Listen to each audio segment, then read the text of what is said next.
Gus Hayatun, warga lansia berusia 65 tahun di Kecamatan Tegal Barat, Kota Tegal, Jawa Tengah, mendatangi markas Polres Tegal Kota.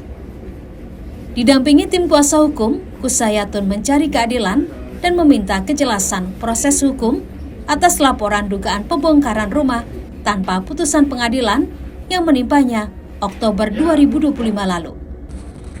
Rumah yang ditempati Gus Hayatun bersama keluarganya selama ratusan tahun, tepatnya sejak tahun 1887, dibongkar paksa oleh pihak yang mengaku memiliki sertifikat tanah. Pembongkaran dilakukan tanpa adanya penetapan atau putusan pengadilan. Nenek Gus Hayatun rutin membayar PBB dan tidak menyangka tiba-tiba muncul sertifikat atas nama orang lain. Harus kasih solusi kan, ibu kan ibarat kata hidup nggak mungkin numpang atau gimana.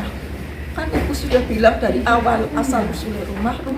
Kalau dia memang benar-benar menginginkan tempat itu, Mbok punya belas kasih sedikit lah. Namanya manusia. Ibu ini bukan binatang aja ada rumahnya, apalagi manusia. Sedangkan orang yang mau membeli pun tahu keluarganya ibu, tapi dia memang nggak punya terima di kemanusiaan. Kuasa hukum menilai munculnya sertifikat tanah secara tiba-tiba mengarah pada dugaan praktik mafia tanah. Terlebih, keluarga Gus Hayatun mengaku tidak pernah menjual, menghibahkan, ataupun memindahtangankan hak atas tanah tersebut. Di rumah tidak diberi kesempatan apapun.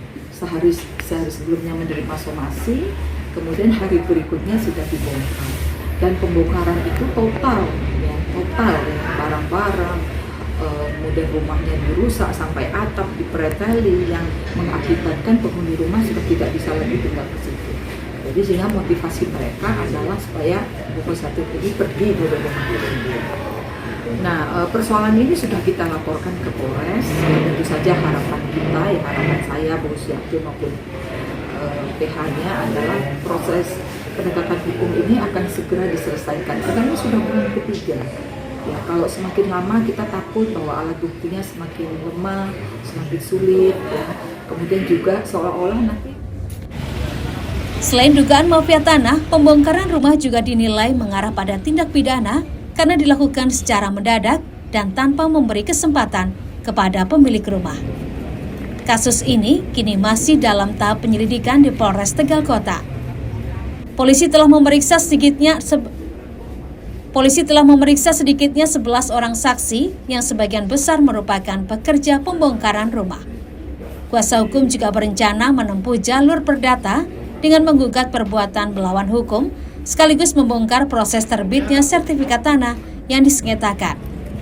Mereka berharap polisi segera menuntaskan kasus ini secara adil dan transparan. Yuli Hardianto, Kompas TV, Tegal, Jawa Tengah.